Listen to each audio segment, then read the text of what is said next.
एकता सिर्फ नाम मात्र से है। आदिवासी लोग बिखरे हुए हैं, इसका जिम्मेवार कौन है? हम और आप हैं, और उसका हम जीता जागता उदाहरण हम देख रहे हैं। हमारे आदिवासी क्षेत्र में विभिन्न प्रकार के जनहितकारी योजना, विकास के नाम पर परियोजना लाया जा रहा है। ये आदिवासी बिखरे हुए हैं। आज देखा जाए तो आदिवासी कौन है? किसको हम आदिवासी मानेंगे? किस तरह से मानेंगे?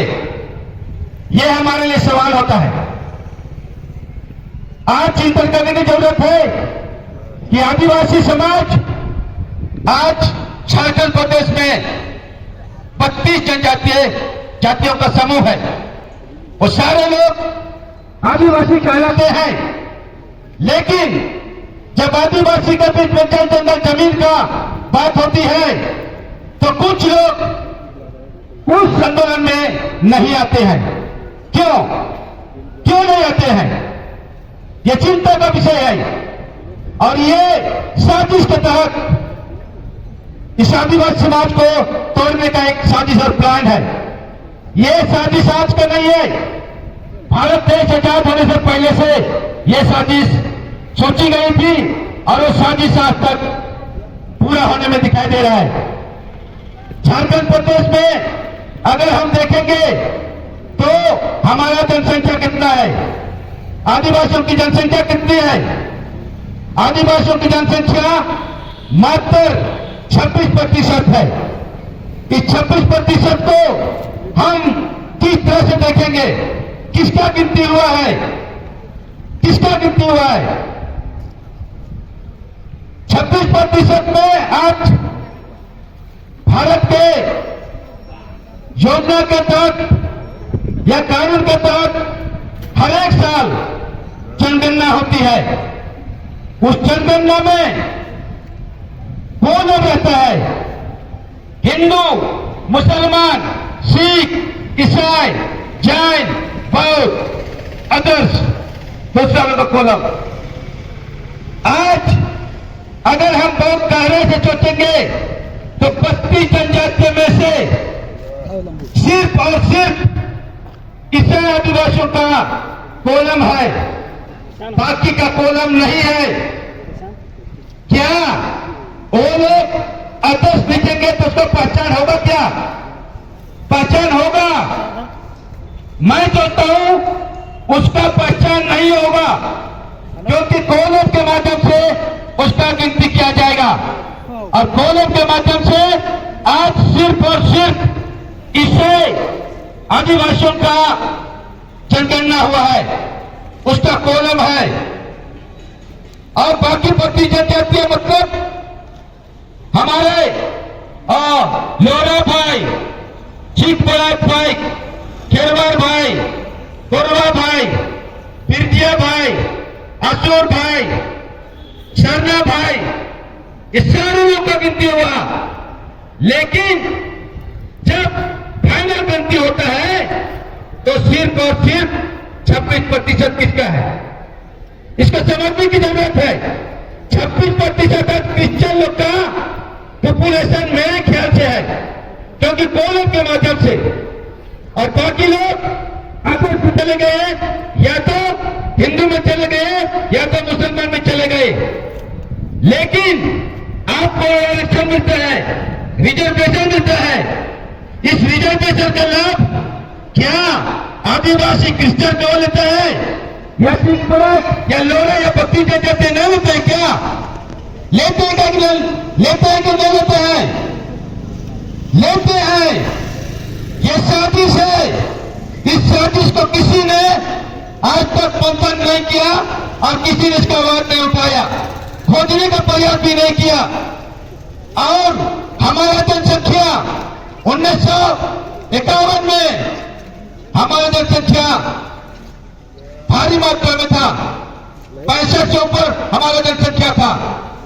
लेकिन आज मात्र आदिवासियों की संख्या 25 हो गई है, यानी कि हर एक 10 साल में 10% आदिवासी लोग घटते हैं। क्या आदिवासी लोग सरकार पर नहीं करते हैं क्या? हमारा जनसंख्या नहीं बढ़ रहा क्या? बढ़ रहा है, लेकिन अनुपात के माध्यम से हमको घटाया जा रहा है और घटते घटते 2021 तक हम शून्य हो जाएंगे। उसी दिन हमारा सारा चीज खत्म हो जाएगा। इसलिए आज हमारा जिम्मेदारी बनती है कि हमारे बगल में चीफ मिनिस्टर भाई ने उसको पूछने की जरूरत है कि आज आप एसटी हैं या आदिवासी हैं कि क्या हैं? अब बताइए, आज हमारा जो कि आदिवासी में टाइटल है, एंटरप्राइज कहता है, टोटेम होता है और उस टोटेम के माध्यम से हमारा टाइटल है और वो टाइटल प्रकृति से जुड़ा हुआ है, यह एंटरप्राइज कहता है। तो आज हमारा जो जनसंख्या घट रहा है वो घटते घटते अगर हम आवाज नहीं उठाएंगे, अगर हम संगठित नहीं होंगे तो हम निष्नाबूद हो जाएंगे। आज आदिवासी को हमेशा इस दुनिया से, इस भारत देश के इतिहास से हमेशा के लिए निष्नाबूद करने का प्लानिंग इन्होंने सोचा है। और भारत के प्रधानमंत्री, पहले प्रधानमंत्री पंडित जवाहरलाल नेहरू जब संयुक्त राष्ट्र संघ जाते हैं यूएनओ में, वहां पर बोलता है कि भारत में कोई आदिवासी लोग नहीं है। क्या भारत में आदिवासी लोग नहीं है? इस भारत देश का मूलवासी आदिवासी है। यह सुप्रीम कोर्ट का जजमेंट है, यह सुप्रीम कोर्ट का जजमेंट है। उसके बावजूद भी जो भी प्रधानमंत्री आज बनते हैं, संयुक्त राष्ट्र में जाकर अटल बिहारी वाजपेयी ने इस शब्द को बोला था, there is no indigenous people in India. Bharat में कोई आदिवासी लोग नहीं है, यह शब्द बोला था उन्होंने। और वहां पर यह चीज साबित करने के लिए उन्होंने कई प्रकार हमारे जो व्यवस्था है उसको बताने का प्रयास किया, लेकिन वहां के प्रधानमंत्री लोग ने बोला कि क्यों आप भारत को इस तरह से कह रहे हैं? भारत में आदिवासी लोग है और आदिवासी का ही वो भारत देश है, वहां का मूलवासी है। इन्होंने ऐसा कहा सभी प्रधानमंत्रियों ने। और आज भी वो जो कगार, जो सोच था वो पूरा होने जा रहा है, क्योंकि हमारे इस भारत देश में जहां जहां आदिवासी लोग रहते हैं उसके नीचे खनिज संपदा भरा हुआ है, सोना, लोहा, बॉक्साइट, यूरेनियम और भी चीज हमारे जहां जहां आदिवासी लोग बसे हैं उसके नीचे ये माइंस भरा हुआ है। इसी को लूटने के लिए इन्होंने ये षड्यंत्र रचा था। इसीलिए मेरा रिक्वेस्ट है हम सबों से कि हमारा जिम्मेदारी बनना चाहिए। आज हमारे गांव में लोहरा भाई है, चीख पड़ेख भाई है, खिरवार भाई है, गोप भाई है, उनको बताने की जरूरत है आप आदिवासी है या हिंदू। सुप्रीम कोर्ट ने भी इसको बताया गया है, जो हिंदू बन जाता है वो स्वतः आदिवासी समाज से बाहर हो जाता है। लेकिन आज अधिकतर हमारे लोग हिंदू समाज की ओर जा रहा है। इसीलिए हम चाहते हैं कि आदिवासी को बचाने के लिए जो हमारा जो व्यवस्था है, पारंपरिक व्यवस्था है, गांव का व्यवस्था है, उस व्यवस्था को हमको जिंदा रखने की जरूरत है।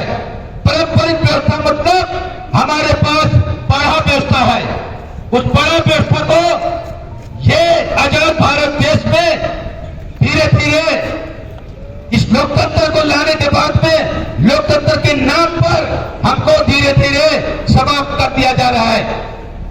और ये पढ़ा अभी हमारे क्षेत्र में विशेषकर उरांव क्रिश्चियन जो बन गए हैं उस क्षेत्र में पढ़ा समाज शून्य हो गया है। अगर बचना है तो हमको इस पारंपरिक पढ़ा को, पारंपरिक ग्राम सभा को स्थापित करना ही होगा, तभी जाके हम बच पाएंगे। क्योंकि इस ग्राम सभा को ताकत दिया गया है, शक्ति दिया गया है, आपके ग्राम सभा को बिना पूछे न पीडीओ आ सकता है, न सीओ आ सकता है, न थाना प्रभारी आ सकता है। ये शक्ति हमारे बीच में है। और आज हम इस सवाल को, अगर हमारे गांव में कोई सरकारी तंत्र के पदाधिकारी लोग आते हैं, हम खड़ा होकर बोल पाएंगे तो कल का दिन में उन लोगों ने हम सबों को सूचित करेंगे कि हम लोग ये काम से आपके गांव में आना चाहते हैं। तो हमारे गांव के जो ग्राम प्रधान होते हैं, ग्राम सभा के बड़े होते हैं, वो ग्राम सभा प्रधान अनुमति देगा तभी आएंगे।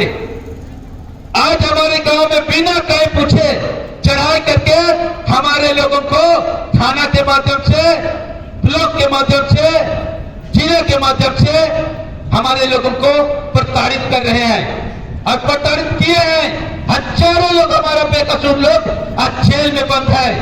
यही ग्राम सभा की कमजोरी के चलते, ग्राम सभा नहीं होने के चलते हमारे बेगुनाह लोग आज जेल में है और जेल में सड़ रहे हैं। आज हमको आदिवासी समाज को बचाना है तो पारंपरिक ग्राम सभा को स्थापित करना है। हमारे पास दो तरह के ग्राम सभा है, एक सरकारी ग्राम सभा और दूसरा पारंपरिक ग्राम सभा। आज सरकार के माध्यम से हमारे लिए कानून बनाया गया है, पैसा कानून, और उस पैसा कानून के माध्यम से हमारे ग्राम सभा को ताकत दिया गया है। हमारे गांव के एरिया का मट्टी, बालू, पेड़ पौधा, या तो वहां पर कोई भी चीज रहता है वो बिना ग्राम सभा का पूछे कोई भी उसको नहीं ले सकता है। पहला अधिकार ग्राम सभा को है। वन अधिकार अधिनियम के तहत में हमारा गांव का जो एरिया है उस एरिया को चिन्हित करके सरकार को सूचना करना है, या ये सरकार का जिम्मेदारी था, लेकिन आज इन हमने इस जिम्मेदारी को नहीं निभाया और आज भी हमारा गांव का बालू को लूट रहा है। हम देख रहे हैं वो हमारा है, हमारा गांव का संपत्ति है, उस संपत्ति को सरकार ने घेर के प्रकार करके लूट रहा है और वो हमको निर्मित करने के लिए बोलता है ये सरकार का जमीन है। सरकार का जमीन नहीं है, वो हमारे गांव का जमीन है और हमारा गांव का संपत्ति है। इसीलिए हम चाहेंगे कि आज के बाद, यहाँ से जाने के बाद हम पारंपरिक ग्राम सभा का स्थापना करेंगे। हम ग्राम सभा का स्थापना करने के बाद हम सूचना राज्यपाल को चिट्ठी भेज देंगे और राष्ट्रपति को चिट्ठी भेज देंगे। सीधे राज्यपाल को हमारा चिट्ठी पहुंच जाता है या राष्ट्रपति को चिट्ठी पहुंच जाता है, उसी दिन से हमारे गांव का शक्ति जमीन पर आ जाएगा। ये जिम्मेदारी हमारे राज्यपाल का है। कानून तौर पर यह आदिवासियों की गार्जियन, आदिवासियों का रक्षा सुरक्षा का हमारा राज्यपाल है, लेकिन आज तक इन्होंने जो संवैधानिक अधिकार है उस अधिकार को आज तक जमीन पर नहीं लाया है और हमारे गांव भर में आज बाहरी लोगों का आगमन हो रहा है और सारा चीज को लूट के चले जा रहे हैं। इस आदिवासी समाज को, इस ग्राम सभा को केंद्र में ग्राम सभा का विकास के लिए, गांव का विकास के लिए जो सरकार के द्वारा बजट बनता है, बजट कितना बनता है? हर एक साल 5 करोड़ बजट बनता है आदिवासी स्टेट के लिए, आदिवासी राज्य के लिए, यानी 5 साल में 30 करोड़ रुपया इस गांव के विकास के लिए आता है। लेकिन क्या ये पैसा आपके गांव में पहुंचता है? क्या पहुंचता है? नहीं पहुंचता है ये पैसा। ये पैसा सरकार अपने माध्यम से रोड बना के, नाली बना के, गली बना के, बंदर बांट करके सारा पैसा को खत्म कर देती है। ये पैसा सीधा सीधा गांव में आना चाहिए। जिस दिन हमारा ग्राम सभा मजबूत हो जाएगा, ये 5 करोड़ रुपया हमारे गांव में आएगा। क्या हमारा गांव विकास नहीं करेगा? करेगा कि नहीं करेगा? करेगा, निश्चित तौर पर करेगा और 5 साल में विकास करके दिखा देगा। ये चीज कभी नहीं चाहता है यहाँ के बाहरी लोग, यहाँ के हमारे आइन चाहने वाले लोग, यहाँ के संविधानिक विरोधी लोग नहीं चाहते ये लोग। इसीलिए अब हमको सजग होने की जरूरत है। हमारा नेत्रान फील्ड फायरिंग रेंज ये लड़ाई के वजह लगातार रुका हुआ है। हमने लड़ाई किया, हमारे पूर्वजों ने लगातार 30 साल 31 साल लगातार लड़ाई लड़ा, उसका प्रतिफल है आज राज्य सरकार ने इसको विस्तारित करने से रोका है। आपको ताकत है, अगर आप में ताकत नहीं होती तो आज यहाँ नेतार फील्ड फायरिंग रेंज बना हुआ होता। ये सफा नहीं करता ताप है, संविधान को उल्लंघन कोई भी करना नहीं चाहता है। जो लोग संविधान का उल्लंघन करते हैं वो देशद्रोही है। इसीलिए हमारा ग्राम सभा का ताकत हमने देखा है, जमीन पर देखा है।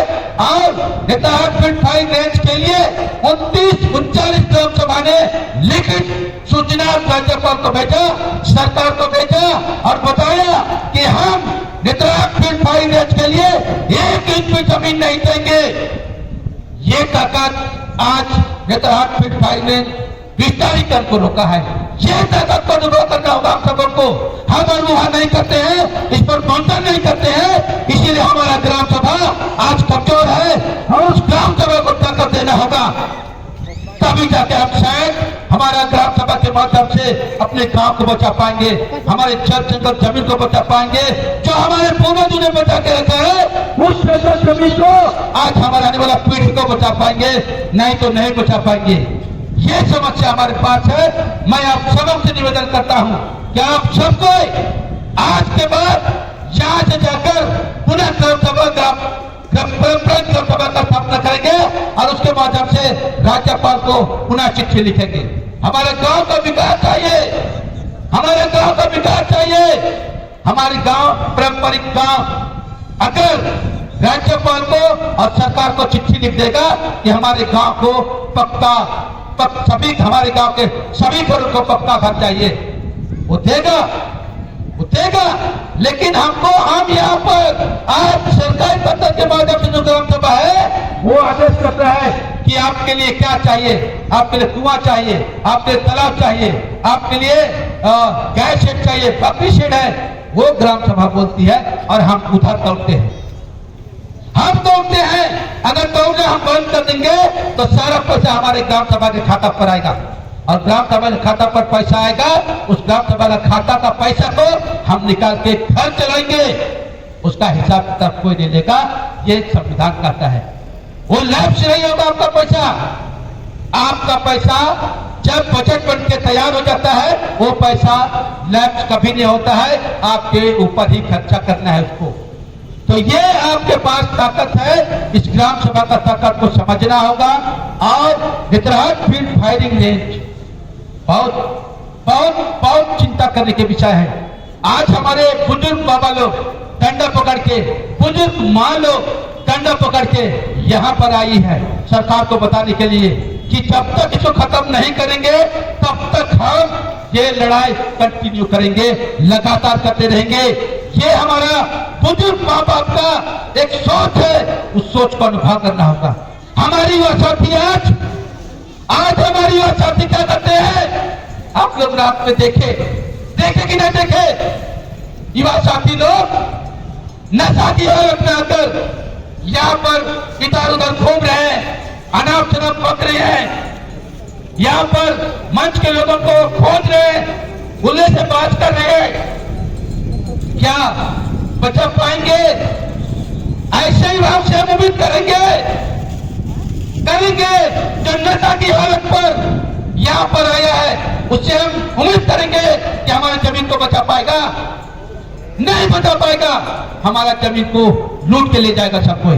ऐसा ही कानून तौर पर है, हमको जमीन को, हमारे क्षेत्र का जमीन को कोई नहीं ले सकता है, कोई नहीं ले सकता है। उसके बावजूद भी आज हमारा जमीन लूटा जा रहा है, वो आदिवासी का जमीन हो या गैर का जमीन हो। यह शेड्यूल एरिया है, 5वीं अनुसूची क्षेत्र है और 5वीं अनुसूची क्षेत्र में कानून तौर पर लिखा हुआ है those who are living in this area, those who are all tribal, मतलब ट्राइबल केवल नहीं, जो आदिवासियों को संभालने का अधिकार है वो अधिकार हमारे बगल में जो ओबीसी भाई है, एसी भाई है, माइनॉरिटी भाई है, उसको भी वो अधिकार है। मतलब हमारा गांव का जमीन अगर ओबीसी भाई का जमीन है, वो जमीन भी संवैधानिक रूप से नहीं बिक सकता है। ये छोटे नागपुर काटकर अधिनियम हमारे लिए फिर मुंडा का लड़ाई के बदौलत 1908 में बना। 1908 में ये नियम बना तो नियम जमीन पर है, लेकिन सरकार और प्रशासन इसको नहीं मानती।